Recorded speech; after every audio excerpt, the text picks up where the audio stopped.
Hi everybody. I did a video a few days ago about the CDTV, and when I was packing that up back into its box, I found an envelope. And inside the envelope was a bunch of price lists and sales brochures from, I think, around about 1992, 1993. I thought it was really interesting because you don't often see things like this, because it's the sort of stuff that gets thrown away or lost over time. But here it's been kept in really, really great condition. And it gives us a little glimpse into the prices of the discs and the hardware back when it was new. These are from a company in Staffordshire, England. So let's take a closer look. So in addition to all of that, in the box was this wallet, this envelope. It looks like a set of promotional material from back in the day.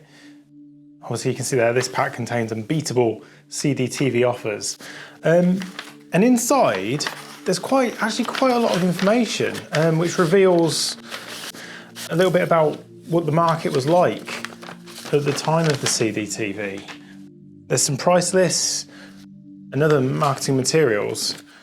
So I guess some of this is probably quite rare now. So I'm just going to take a quick look through it and just see if anything interesting comes up, or really just an overview of what's here. So right away, we've got two promotional brochures. Let me put those over to one side. So we've got two promotional brochures.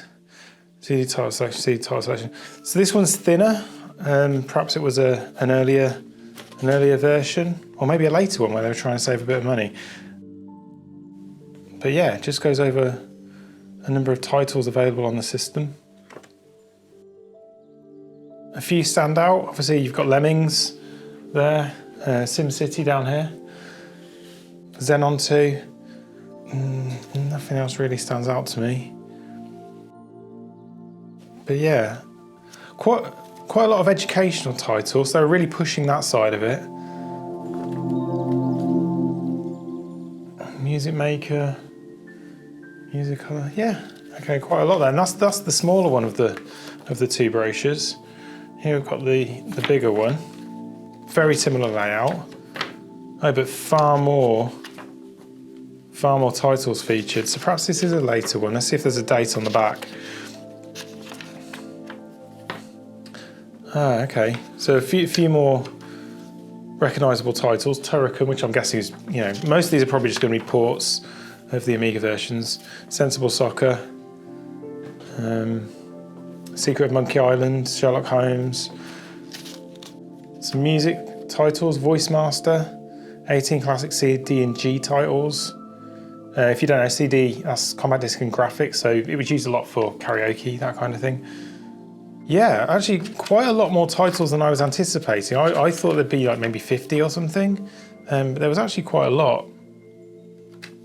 So is there a date on this? Oh yeah, this one says 1992 on the back, and this one says 1991. Yeah, so the smaller brochure was obviously earlier on in its life, where they actually did have less titles available, and the bigger one towards the end of its life. So that's quite cool. It's nice to see that. So what else we got? So these are more like, from what I can tell, from an independent reseller. So there's a letter there thanking you for your interest. It says if you place an order by 16th of April 1993, you'll get free delivery. So yeah, that would have been after the official discontinuation, I think. Or she was later in 1993, I can't remember. I did do some research, but it's neither here nor there really.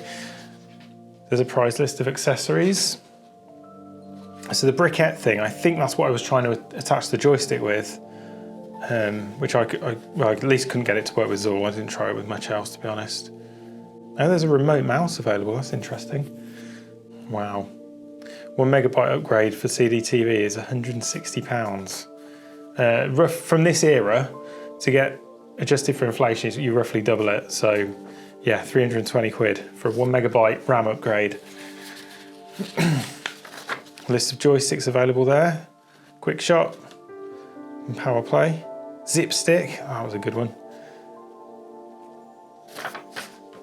And then there's Indie CDTV software.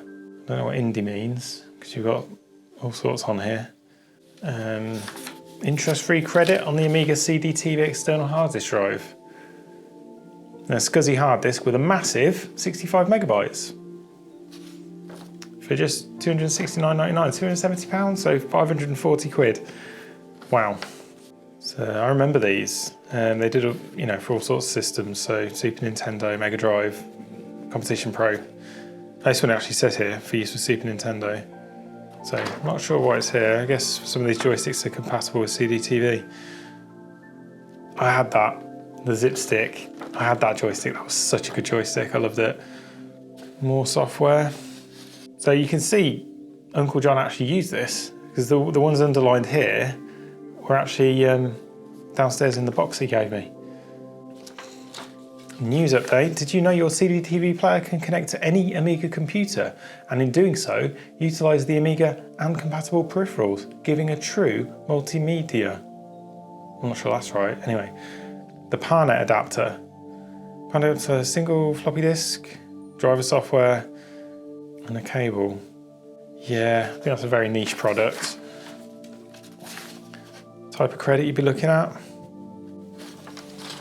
Oh, I see. So Indie is the name of the company. Here we go. Yeah, Indie Direct. And this is a photocopy of one of their brochures.